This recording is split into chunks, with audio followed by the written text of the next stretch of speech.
Македонија по шести пат гласа за избор на градоначалници и членови на советите во локалните самоуправи. Гласањето се спроведува во 80 општини и градот Скопје. Право на глас имаат сите лица со наполнети 18 години, а во избирачкиот список за овие избори се заведени над 1 милион и 800 илјади граѓани. Во еден од најнеизвестните изборни циклуси во битка за општините, кандидатски листи поднесоа 19 партии и коалиции, како и 64 групи избирачи. Во првиот круг се гласа на 3480 избирачки места кои се отворени од 7 до 19 часот. Првичните резултати општинските изборни комисии ги објавуваат во рок од 7 часа по крајот на гласањето.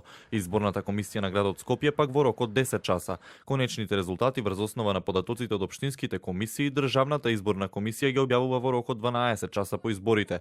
Сепак првичните неофицијални резултати ќе бидат познати уште вечерва. Дури во 37 општини се тркаат само по двајца кандидати, што може да значи дека победникот ќе се знае уште по објавувањето на првичните резултати. Меѓу нив се Штип, Прилеп, Гевгелија, Струмица, Кичево, Крушево, Берово, Свети Николе и Ресен. Победникот на овие локални избори уште по првиот круг најверојатно ќе биде познат и во 4 од општините на град Скопје: Ѓорче Петров, Карпош, Кисела Вода и Аеродром, каде гласачите бираат помеѓу двајца различни кандидати. Локалните избори ќе ги следат над 5000 домашни и речиси 400 странски наблюдувачи. Акредитации се издадени на околу 300 преведувачи и 6 странски новинари. Последните локални избори се одржаа во март пред 4 години. Политичката криза и нефункционалноста на собранието го доведа во прашање пак одржувањето на овој изборен циклус. Меѓутоа, по изборот на новата влада беа донесени измени во изборниот законник со кои се предвидува наместо во март локалните избори да се одржуваат на секои 4 години во првата половина на октомври.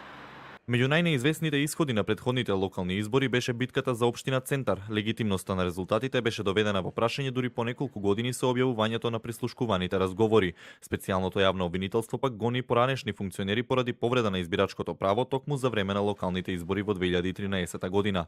Вчера, еден ден пред изборите, гласаа затворениците, внатрешно раселените, лицата што се наоѓаат на издржување мерка куќен притвор и немоќните и болните кои се пријавиле во општинските изборни комисии.